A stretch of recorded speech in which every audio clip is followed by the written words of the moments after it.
The war was a deception, but only humanity knew. The stars outside the viewport burned cold and distant. Captain Daewon Kim stood on the bridge of the battlecruiser Indomitable, watching those stars with tired eyes. He had been fighting the Veltherans for 12 years now. Before him, his father had fought them for 20. Before his father, his grandfather had died fighting them in the early days of the war. 73 years. That was how long humanity had been at war with the Veltheran Empire. 73 years of blood and fire across dozens of star systems. Daewon could not remember a time when humanity was at peace. None of the younger generation could. The war was simply life. It was normal. It was all they knew. Captain, enemy ships detected, Lieutenant Young-Soo Han called from the communication station. 7 Veltheran cruisers approaching from the Crimson Nebula. They're moving into attack formation. Daewon nodded slowly. Another battle. Another day. Sound General Quarters, all hands to battle stations. Weapons, prepare to engage. The bridge erupted into controlled chaos. Officers moved to their stations. Screens lit up with tactical data. The ship's engines rumbled as they powered up to full combat readiness. Daewon had done this hundreds of times. Every movement was automatic now. Every order came without thought. The Veltheran ships emerged from the red clouds of the nebula like sharks from bloody water. Their hulls were dark and angular, covered in armor plating that absorbed light. Their weapons already glowed with building energy. Daewon knew what would come next because it always happened the same way. They're charging weapons, Young-Soo reported. Targeting our forward sections, evasive pattern Delta. Return fire when ready, the battle began. Energy beams cut through the void. Missiles traced bright lines between ships. Explosions bloomed in silence. The Indomitable shook as enemy fire struck the shields. Daewon gripped the armrests of his command chair and watched the tactical display. Something felt wrong. He could not explain it. The battle was proceeding normally. His crew was performing well. The Veltherans were fighting as they always did. But something in the back of Daewon's mind whispered that this was strange. The enemy movement seemed almost practiced, like they were following a script. Their flagship is breaking off, the weapons officer called. Moving to flank position. Pursue and engage, Daewon ordered. But even as he said it, he knew what would happen. The Veltheran flagship would lead them on a chase. They would exchange fire. Both sides would take damage. Then the Veltherans would retreat just before either side could claim victory. It happened every time, and it happened exactly that way. 2 hours later, the battle ended. 3 Veltheran ships destroyed, 2 damaged and retreating. The Indomitable had lost 37 crew members and sustained heavy damage to the port side. A normal engagement. A typical result. Both sides would repair, resupply, and fight again in a few weeks. Daewon stood alone in his ready room after the battle. He looked at the casualty reports on his screen. 37 names. 37 people who had been alive that morning and were now gone. He knew some of them. Ensign Taman from engineering, who always smiled. Lieutenant Bo-Ra, who had 2 children back on Earth. They were all gone because of this endless war. But why did the war feel wrong? Across the fleet in the heavily fortified military intelligence headquarters on Earth, Colonel Minji Park was asking herself the same question. Minji had spent 5 years analyzing battle data. Every engagement, every tactical decision, every victory and defeat from 73 years of war. She had access to classified information that few others could see. And in that information, she had found patterns that troubled her deeply. Her office was dark except for the glow of multiple screens. Numbers and graphs covered every display. Minji rubbed her tired eyes and looked at the data again, hoping she was wrong. But the patterns remained. The war should have ended decades ago. Humanity had won decisive victories. So had the Veltherans. Either side should have been able to push for total victory. But whenever one side gained a significant advantage, something always happened to balance things out. A surprise attack would fail. A key offensive would stall. Critical intelligence would be wrong. It was as if something was keeping the war balanced. Keeping both sides locked in eternal conflict without ever allowing true victory. Minji pulled up resource expenditure data. Humanity spent trillions on the war effort every year. Food, weapons, fuel, medical supplies, everything needed to keep the fleets running. According to her calculations, the Veltherans spent almost exactly the same amount. The balance was too perfect, too precise. Nature did not work with such precision. Then there were the casualty rates. Averaged over decades, both sides lost approximately the same number of soldiers each year. Deaths would spike during major campaigns, then decrease during quiet periods, but the total always balanced out. It was statistically impossible for two independent militaries to maintain such perfect symmetry over 73 years. Minji opened a new file. This one contained communication intercepts from captured Veltharan ships. Most were standard military communications. Orders, status reports, tactical discussions. But buried in the encrypted channels were fragments that made no sense. Performance. Metrics acceptable this quarter. Audience. Engagement holding steady.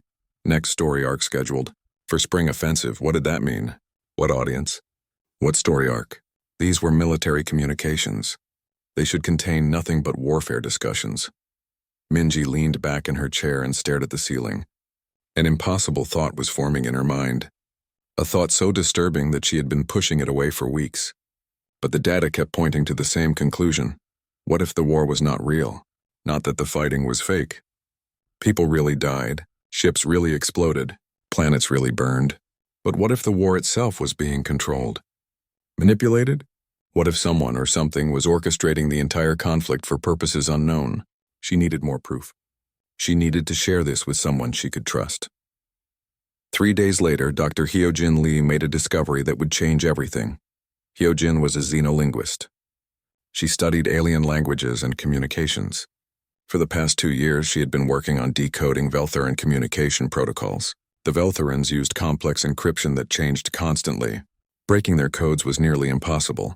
But Hyojin had found something unusual. Embedded within the Veltharan military communications was another signal. A hidden data stream that she had almost missed completely. It was not Veltharan. It was not human. It was something else entirely. She ran the signal through every analysis program she had. The data was compressed and encoded in ways she had never seen. But she managed to extract fragments. What she saw made her blood run cold.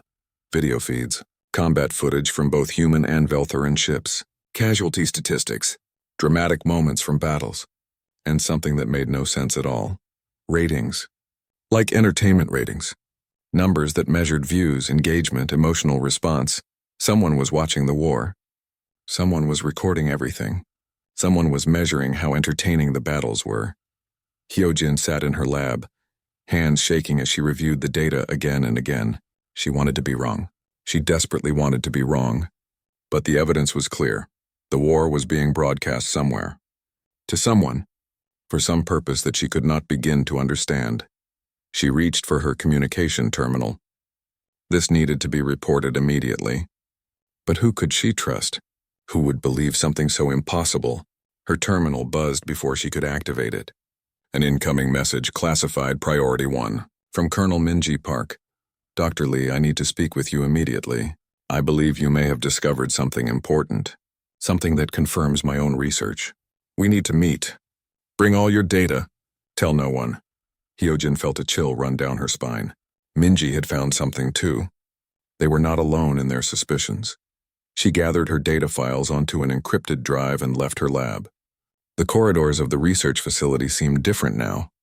More sinister, like she was being watched. Were the security cameras recording her for the war effort? Or for someone else? The meeting took place in a secure room deep underground. Minji was there.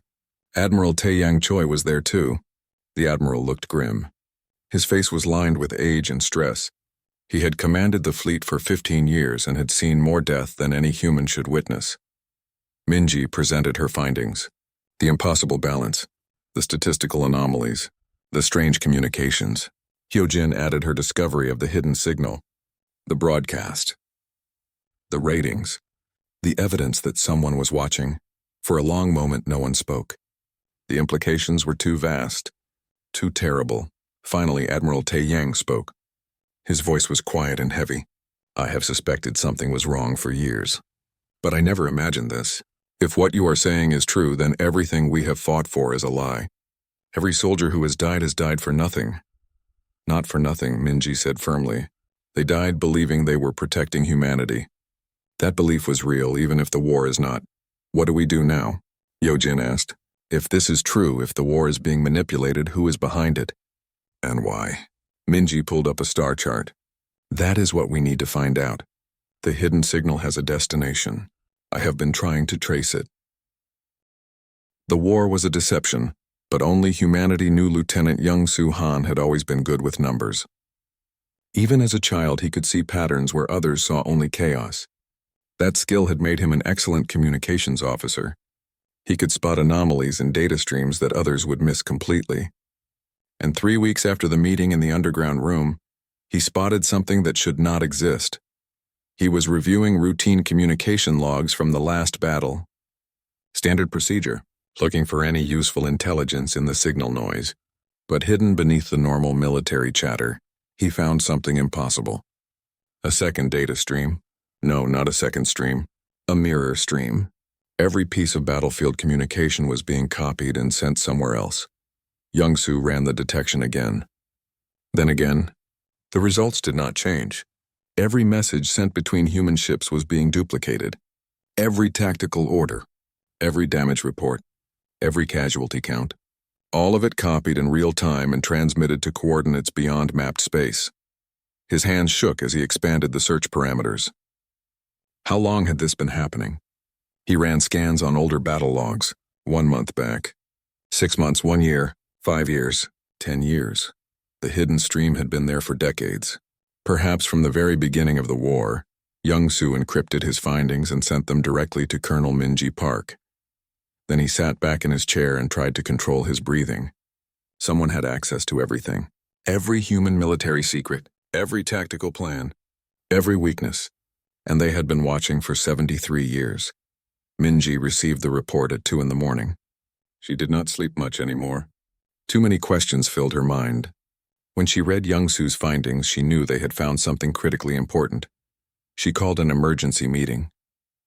Daewon came from his ship. Admiral Tae-yang came from Fleet Command. Dr. Hyo-jin came from her research facility. And she brought Dr. Sang-hyun Ryu, a mathematician and cryptographer who had been helping her decode the hidden signals. They gathered again in the secure underground room. The walls were thick. The door was sealed. No signals could get in or out. It was the only place they could speak freely. "Show them," Minji said to Young-Soo. The young lieutenant displayed his findings on the main screen. The duplicate data streams, the constant surveillance, the transmission coordinates pointing to unknown space. Everyone in the room understood the implications immediately. "They have been watching us the entire time," Admiral Tae-yang said quietly, "whoever they are. They know everything about us." "Not just watching," Dr. Sang-hyun said. He was a thin man with quick eyes and nervous hands. "I have been working on the encryption that Dr. Hyo-jin discovered. I managed to decode more of it. What I found is disturbing." He pulled up his own data. Graphs and charts filled the screen.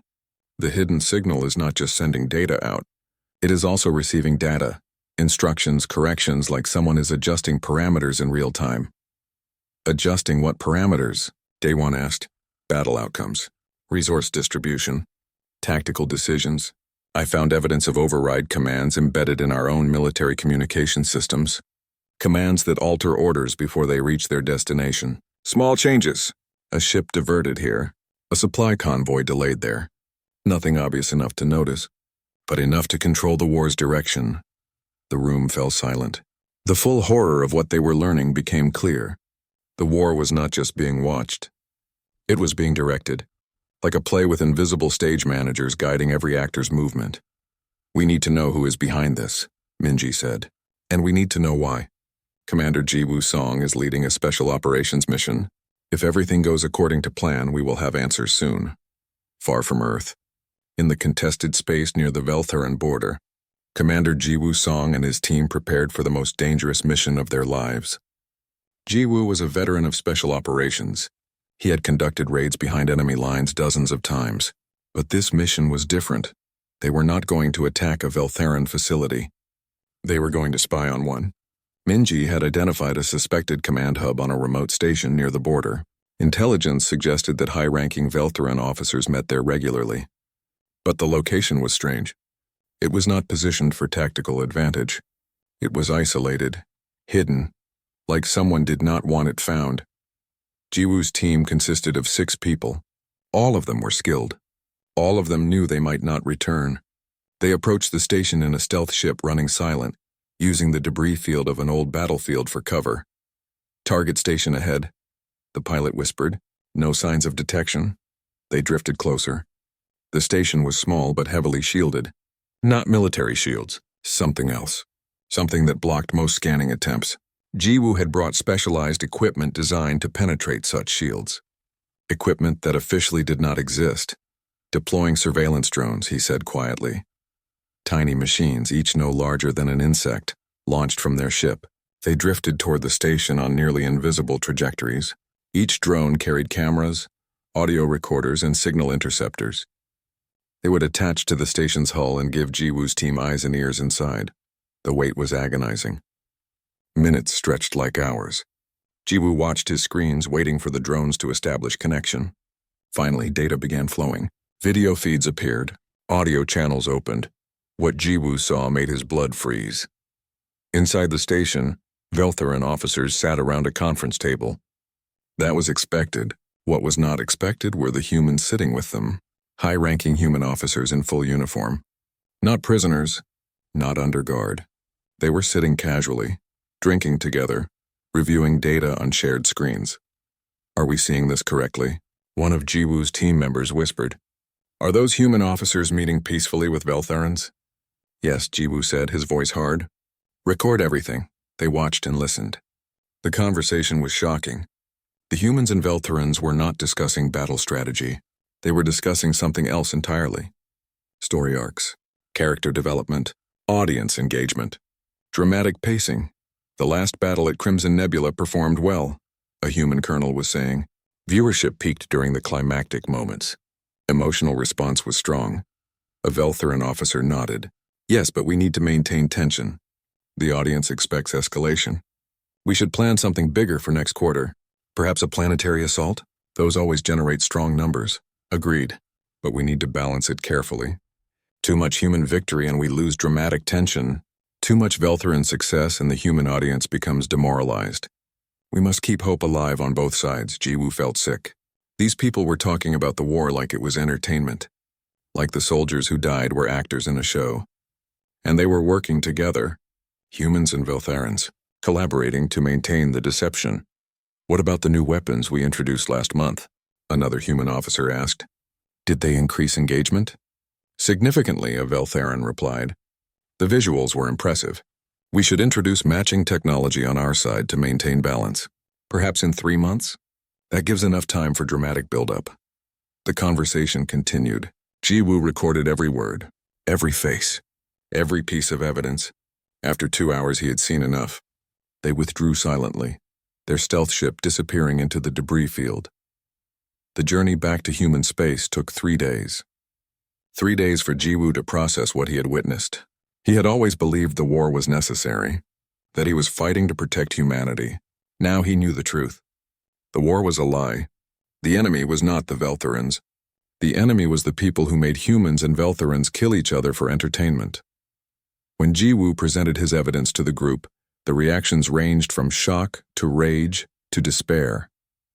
They watched the recordings in silence, watched human officers betray their own species, watched Veltherans do the same, watched both sides plan battles that would kill thousands, all for audience ratings.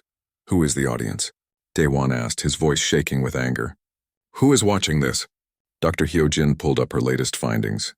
"I have been tracing the signal destination. The data is being broadcast to a location approximately 100,000 light-years from here, beyond the galactic rim, to some kind of massive structure. I cannot get clear readings, but the size is enormous, larger than any human or Veltheran construction." "How long has this been happening?" Admiral Tae-Yang asked. "How long have we been puppets?" "I found records going back to the start of the war," Minji said. "The first battles, the initial contact between humanity and the Veltherans, all of it shows signs of manipulation. I believe the entire war was engineered from the beginning. Someone brought our species into conflict deliberately. For entertainment," Daewon said bitterly. "We have been killing each other for entertainment." "Not just entertainment," Dr. Sang-hyun said. He had been analyzing the data patterns. "The signals include learning algorithms. Psychological analysis, behavioral predictions. Someone is studying us, learning how we think, how we react, how we fight. The war is not just a show, it is an experiment.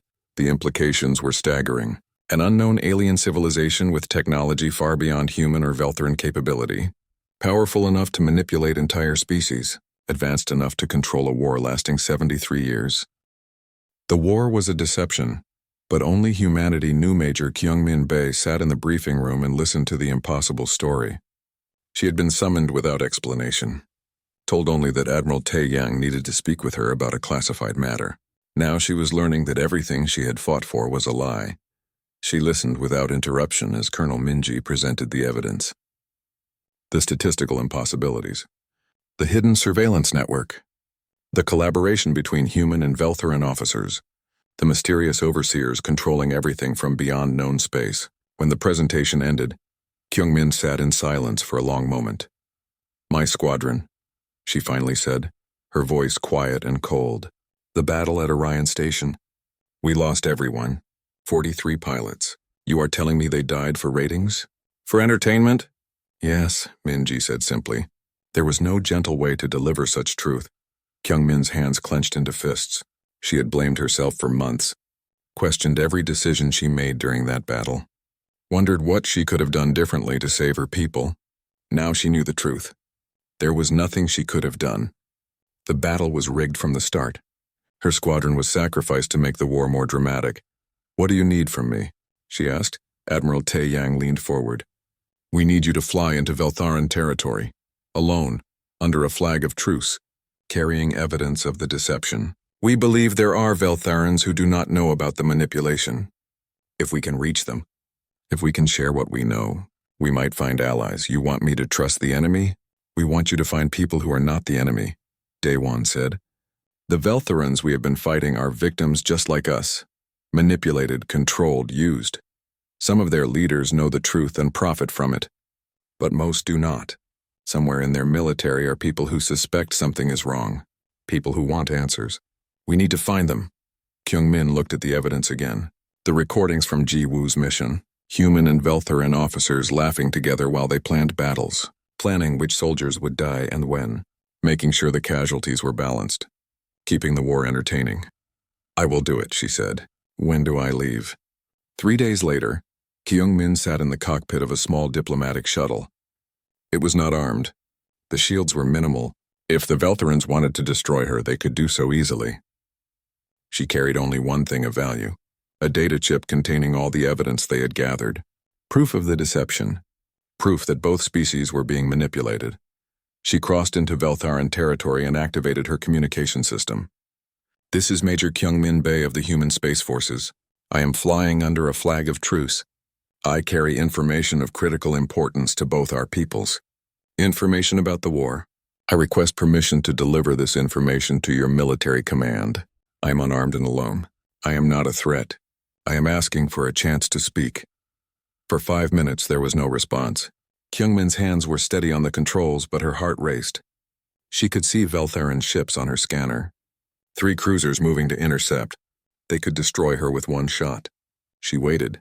Then a voice came through her speakers, speaking human language with a heavy accent. "Human vessel. You have violated our territory. State your true purpose or be destroyed." "I have stated my purpose. I carry evidence that our war is not what it seems, that both our peoples are being manipulated by an outside force. I am willing to die to deliver this message, but I would prefer to live and fight beside you against our real enemy."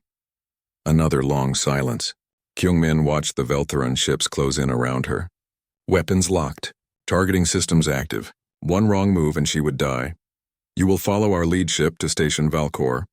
You will submit to boarding and search. If you resist or deviate, you will be destroyed. Acknowledge." "Acknowledged. I will comply." The Veltharan ships escorted her to a military station deep in their territory. She was ordered to dock. When the airlock opened, armed Veltharan soldiers entered. They searched her ship thoroughly, confiscated her weapons, examined every system. Then they escorted her into the station. Kyungmin had never seen a Veltharan up close. They were taller than humans. Their skin had a slight blue tint. Their eyes were larger and darker. But they were not monsters. They were people, soldiers doing their duty just like her. She was brought to a conference room, told to wait. The data chip had been taken from her. She did not know if they would even look at it. She might have flown to her death for nothing. Hours passed. Kyungmin sat in the chair and tried to stay calm. Finally, the door opened. A Veltheran officer entered. His uniform indicated high rank, general or admiral. He looked at her with an expression she could not read. "I am General Veskor," he said in careful human language. "I have reviewed your data, all of it. The statistical analysis, the surveillance network, the recordings of the collaboration, everything." "And?" Kyungmin asked. "We know," Veskor said simply. "We have known for 15 years. Kyungmin felt her breath catch. "You know? You know about the manipulation?" "Yes. A group of our scientists discovered anomalies in the war patterns. We investigated quietly, carefully. We found evidence similar to yours, but we could not prove it. We could not identify who in our government was involved. And we had no allies. We have been searching for the truth alone, waiting for an opportunity. Why did you not try to contact us? How could we? Send a message to humanity saying we suspect the war is fake? You would have thought it was a trick, a deception, just as we would have thought if you had sent such a message. Trust is difficult when you have been enemies for 73 years. Kyungmin understood. The overseers had been clever.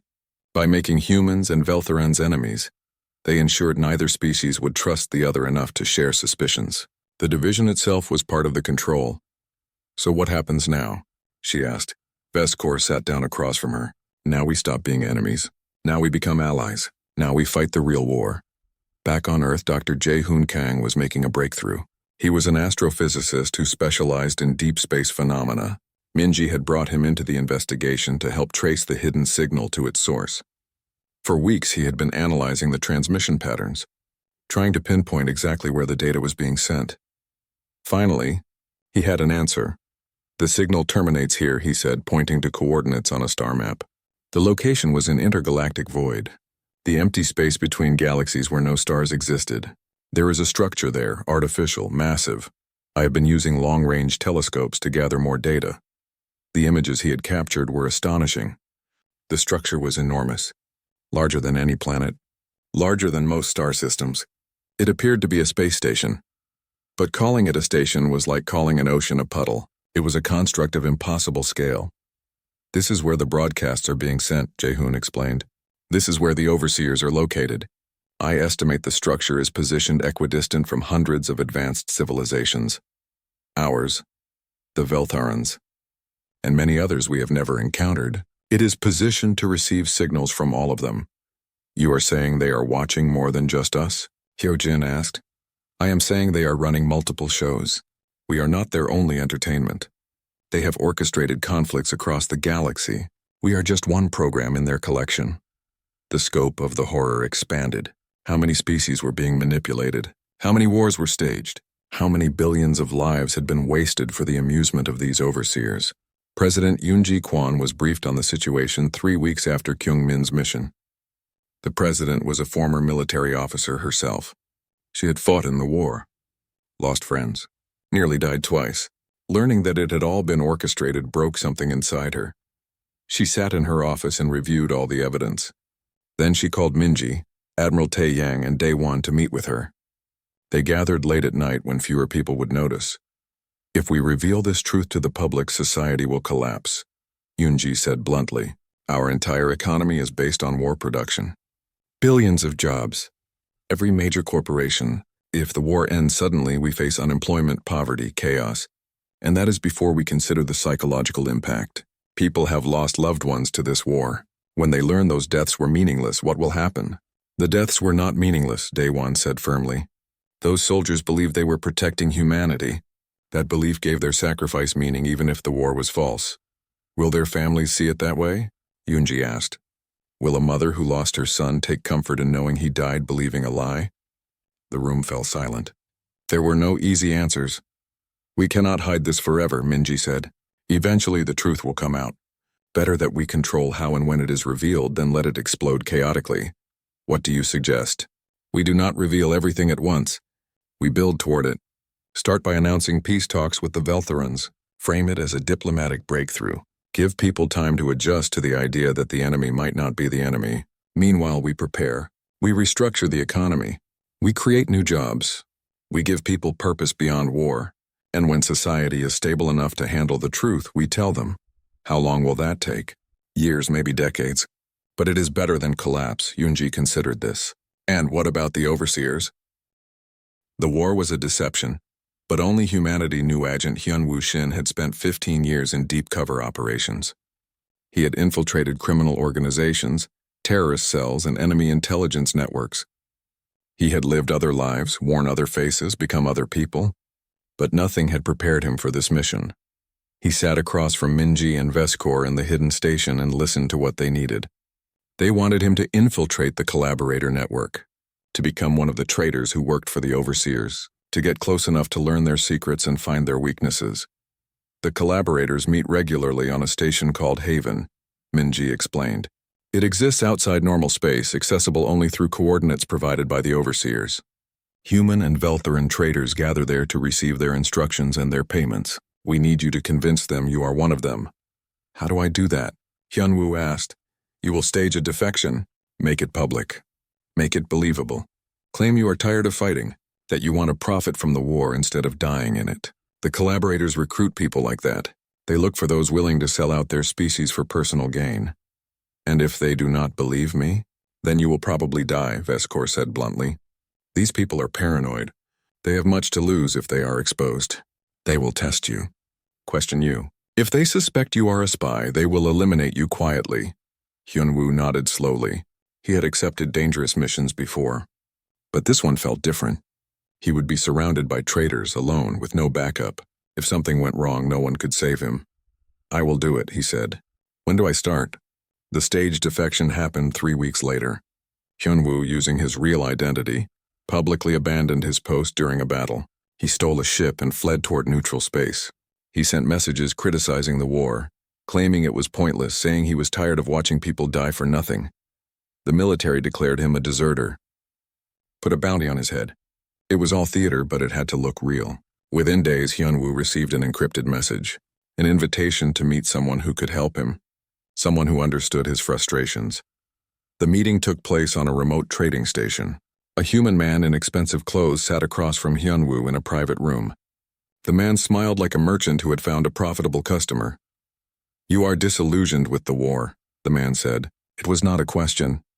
I am tired of dying for ideals that accomplish nothing, Hyunwoo replied. He had practiced these lines, made them sound bitter and real. What if I told you the war serves a purpose? Not the purpose you were told, but a purpose nonetheless. And what if I told you that people who understand this purpose can profit greatly? I would ask what you mean. The man leaned forward. The war will never end. It is designed not to end. But those who understand this can position themselves to benefit. Money, power, technology, even extended life. All available to those who serve the right masters. And who are these masters? People who have been watching humanity for a very long time. People with resources beyond imagination. They need agents. People willing to ensure the war continues as intended. In exchange, those agents receive rewards. Hyunwoo pretended to consider this. What would I have to do? Small things at first. Deliver information, adjust orders, ensure certain battles unfold in specific ways. Nothing that would be traced back to you. As you prove yourself trustworthy, larger opportunities become available. And if I refuse? The man's smile did not change, but his eyes grew cold. Then we part ways and never speak again. But I should mention that deserters rarely survive long. The military wants you dead. Your former comrades want you dead. Only we can protect you now. It was a threat wrapped in an offer. Join or die. Hyunwoo nodded slowly. I am interested. What is the next step? Over the following months, Hyunwoo worked his way deeper into the network. He started with small tasks, passing information, adjusting supply schedules, making minor changes that would not be noticed individually but collectively shaped battle outcomes. He proved himself useful, proved himself trustworthy, proved himself willing to betray humanity for profit. Eventually, he received an invitation to Haven. The journey required special coordinates and a specific approach vector. When Hyunwoo's ship dropped out of faster-than-light travel, he saw Haven for the first time. It was a massive station floating in a pocket of folded space. Beautiful and terrible. a monument to betrayal. Inside, humans and Veltharans mingled freely, drinking together, laughing together, planning together how to keep their species killing each other. Hyunwoo felt disgust rising in his throat, but forced himself to smile and play his role. He met the leaders of the collaboration, high-ranking military officers from both species, government officials, corporate executives, all of them traitors, all of them profiting from staged war. They welcomed him as one of their own. "You have done well," a human admiral told him. "Your work has been valuable. The recent battles unfolded exactly as planned thanks to your contributions." Hyunwoo accepted the praise and hated himself for it. People had died because of the information he provided, real soldiers with real families. The fact that he was a spy did not make him feel less guilty. At Haven, he learned many things. The Overseers had been manipulating humanity and the Veltharans for the entire duration of the war. They had engineered the first contact between the species to ensure conflict. They had eliminated peace advocates on both sides. They had carefully cultivated hatred and fear. But the Overseers did not work alone.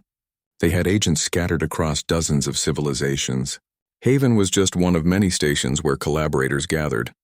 The manipulation extended far beyond humans and Veltharans. Across the galaxy, species were being controlled. Wars were being staged. Billions were dying for entertainment. Hyunwoo also learned about the Nexus, the great station where the Overseers lived.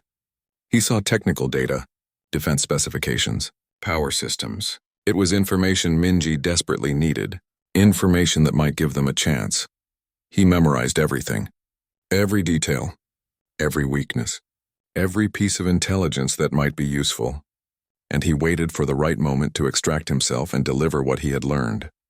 While Hyunwoo gathered intelligence, Captain Subin Yu was building a different kind of network. A resistance within the military itself. Officers and soldiers who now knew the truth and were prepared to act when the time came. Subin had been a loyal officer for 20 years. She had fought in dozens of battles, earned medals and commendations. But when she learned the war was staged, something inside her broke and reformed into something harder. Something angry. She recruited carefully. Only people she trusted completely. People who had lost too much to the war.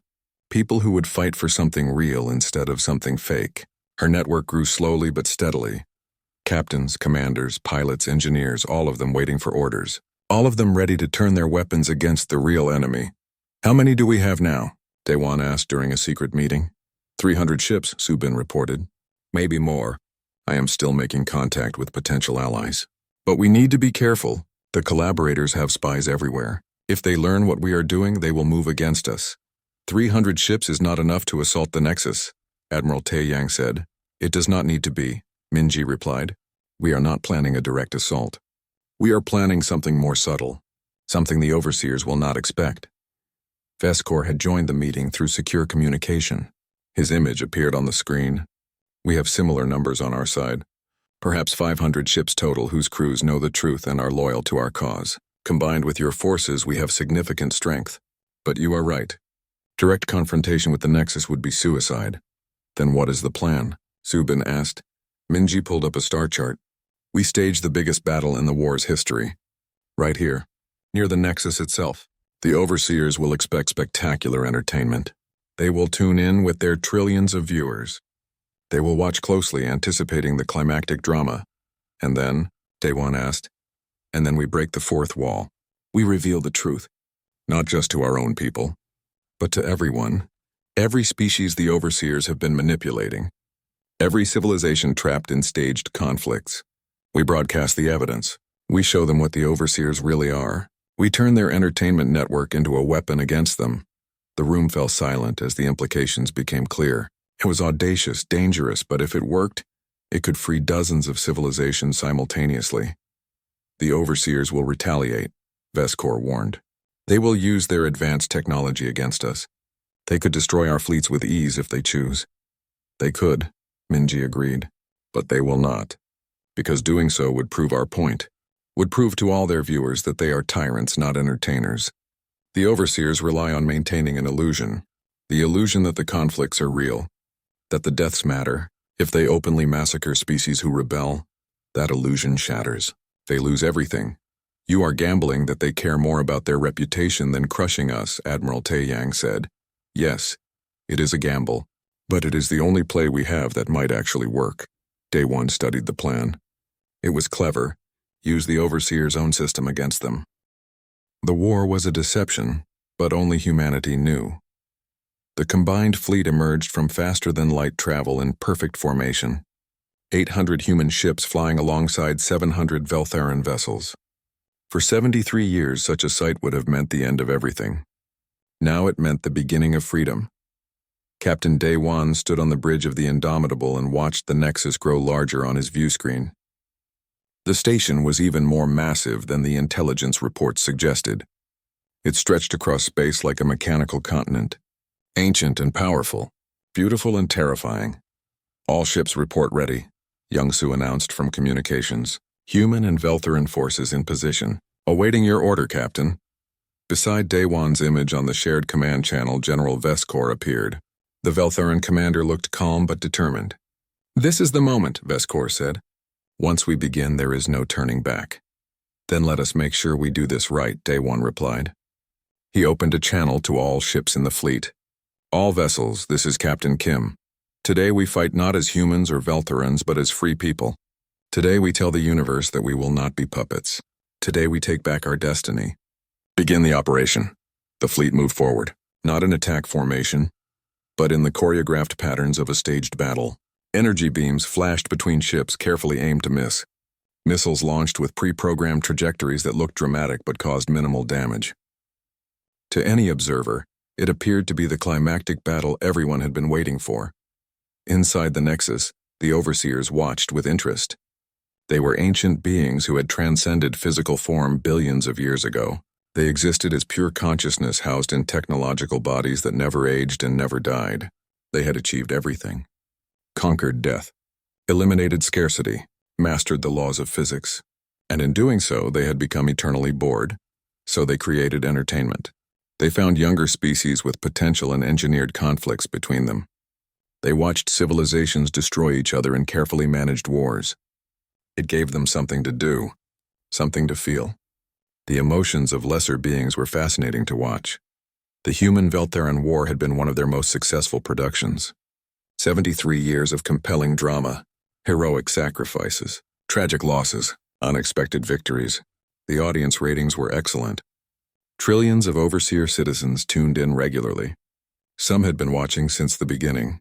Now the war was approaching its climax. The final battle. Both fleets committed fully. The Overseers expected spectacular destruction. They prepared to record everything. This would be the episode everyone remembered. But something was different. The battle patterns were too perfect, too choreographed, almost like the humans and Veltherans were dancing instead of fighting. Some Overseers noticed. Most did not. They were too focused on anticipating the dramatic conclusion. Aboard the Indomitable, Minji monitored the operation from the intelligence station. Everything was proceeding according to plan. The fake battle was drawing attention exactly as intended. The Overseers were watching closely. Their broadcast network was fully engaged, transmitting to every corner of their empire. Now, she said quietly. Dr. Hyojin activated the communication override, technology they had built using intelligence from Hyunwoo's mission, technology designed to hijack the Overseer broadcast network. It took enormous power. Every ship in the fleet was channeling energy into the transmission. But it worked. Suddenly, on every screen across the Overseer Empire, the battle footage disappeared. Replaced by something else, Dr. Hyojin's face appeared. She spoke calmly but firmly in a message they had recorded weeks ago. We are humanity. We are Veltherans. We know what you are. We know what you have done. This ends now. Not just for us. For everyone. The broadcast showed everything. The statistical analysis proving the war was manipulated. The recordings of human and Veltheran officers collaborating at Haven. The surveillance networks. The override commands. The payment systems. All the evidence gathered over months of investigation. Everything laid bare for the universe to see. You have been watching us for entertainment, Hyojin continued. You have orchestrated our suffering, controlled our conflicts, profited from our pain. You thought we would never discover the truth. You were wrong, we know, and now everyone knows. The broadcast expanded, not just showing evidence from the human-Veltheran war but from other conflicts too. Intelligence Hyunwoo had gathered at Haven revealed dozens of other manipulated wars. Other species trapped in staged conflicts. The broadcast showed them all. Named them all. Exposed them all. Across the galaxy, commanders in the middle of battles paused, received the transmission, saw the evidence. Ancient enemies looked at each other with new understanding. The wars that had defined their civilizations for generations were revealed as elaborate lies. Inside the Nexus, chaos erupted. The overseers had not expected this, had not planned for this. Their carefully constructed illusions were shattering in real time. Trillions of viewers were watching their manipulations being exposed. The outrage was immediate and overwhelming. Some overseers wanted to shut down the broadcast immediately. Others argued they should respond with force. Destroy the human and Veltheran fleets as a warning to other species. Show everyone what happened when puppets tried to cut their strings. But President Yoonji had anticipated this. She appeared in the broadcast next, speaking directly to the overseer audience. You can destroy our fleets. You have the power. But doing so proves everything we have said. Proves you are not entertainers but tyrants. Proves the suffering you cause is not dramatic storytelling but calculated cruelty. Your viewers are watching. What will you show them? Truth or more deception? It was a perfect trap. If the overseers attacked, they confirmed the accusations. If they did nothing, they looked weak. Either way, their empire of manipulation was crumbling. The overseers made their choice. They opened a communication channel. A voice spoke ancient and cold, translated into human language. You have made a terrible mistake. We have given you purpose, structure, meaning. Without us, your species would be aimless, primitive. We elevated you. You enslaved us, Daewon replied. You used us. The purpose you gave us was not our own. The meaning you provided was false. We would rather struggle in freedom than prosper in chains. You speak of freedom as if it is valuable, but freedom is chaos. We brought order. We brought entertainment. We brought significance to insignificant species. Then let me show you what insignificant species can do, Daewon said. He gave a signal. Every ship in the fleet, human and Veltheran alike, powered up their weapons. Not aiming at each other. Aiming at the Nexus. You will not fire, the overseer voice said. Your weapons cannot harm us. Our defenses are beyond your comprehension. This is futility. Maybe, Minji said, joining the channel. But we are not alone. Show them Hyunwoo. At Haven Station, Hyunwoo had managed to survive the initial chaos. Subin's forces had stormed the station, capturing the collaborators and securing critical systems. Hyunwoo had been extracted and immediately put to work, because he had one more mission to complete. Using the intelligence he gathered, using the access codes he stole, using the technical specifications he memorized, Hyunwoo had created a virus, a program designed to attack the overseer systems from within. It was hidden in the broadcast they were transmitting, buried in the data stream, spreading through the network like a disease. The virus did not destroy anything. It did something more dangerous. It opened doors, made systems accessible, gave other species the ability to detect overseer manipulation in their own societies, shared the technology to find hidden surveillance, provided the tools to break free from control.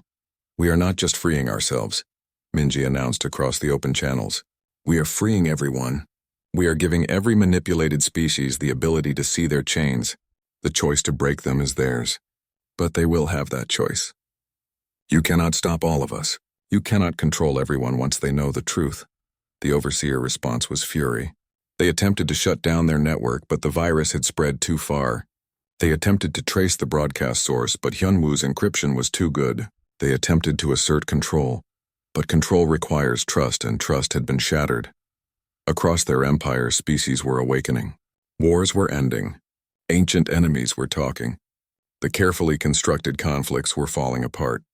Centuries of manipulation undone in hours. The overseers watched their entertainment empire collapse and found themselves powerless to stop it. One overseer voice, different from the others, spoke with something almost like respect. You have destroyed something that took us millions of years to build. Do you understand the magnitude of what you have done? Yes, Admiral Taeyang replied. We have freed billions of people from suffering. We have given them back their lives, their choices, their futures. If that destroys your empire, then your empire deserved destruction. And what will you do now? Your civilization was built around war. Your economy, your culture, your identity. What happens when the war ends? We rebuild, President Yoonji said. We adapt, we grow. We face the challenges of peace just as we face the challenges of war. It will be difficult, but it will be real. And that makes all the difference.